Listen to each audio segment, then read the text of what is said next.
This statistic grabbed our attention recently. The number of homeless people dying each year in Santa Clara County has more than quadrupled over the last 2 decades. So what's going on there? Well, public records really tell the story, and it might not be what you expect. Susie Steimle has the story in tonight's Project Home. That's what I'm afraid of. What are you afraid of? Dying out here.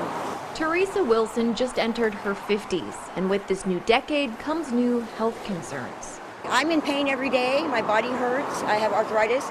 She says her worries worsen with every day she spends on the street. My body out here has changed, and it's gotten weaker. Public records obtained by KPIX show a staggering increase in homeless deaths in Santa Clara County. They're up more than 400% since 2000. 166 people died last year compared to 31 in 2000. Every year, the body count climbs. And it's unacceptable. Andrea Urton is the CEO of Home First, which serves more than 5,000 unhoused individuals in Santa Clara County annually.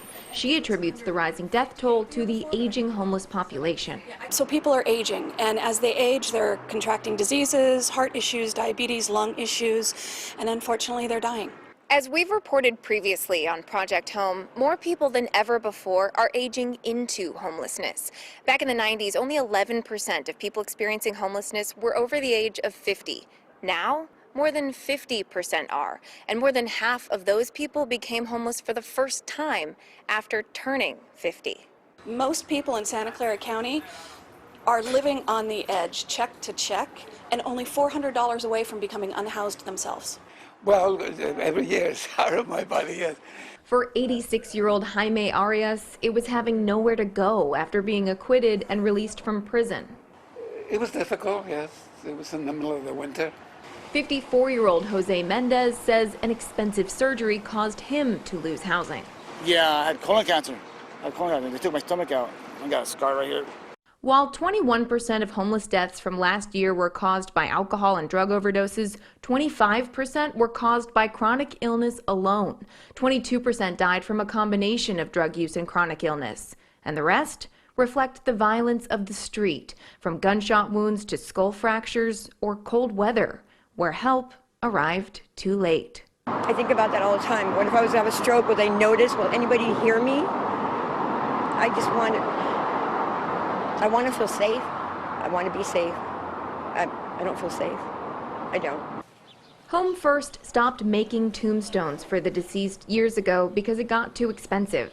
Now they hold a memorial service each year in which the names of the deceased are read out loud. Teresa says that's one thing that keeps her going, keeping her name off that list. That's the first goal, of not becoming a statistic out here of dying. It should come as no surprise that the medical examiner's office told me it's often very difficult to find family members when someone does pass away on the street. And then when they do find those family members, oftentimes they can't afford a funeral. So then the county will cremate those unclaimed bodies, and each cremation costs the county $500. Liz and Alan. Sad situation all the way around. And add coronavirus on top of this, the numbers may get even higher because of what we're going through now. Absolutely. A lot of people who are really sick and even more at risk now than ever before. Absolutely. Yeah, these are real people with real issues, and they're humans. All right, Susie, thank you.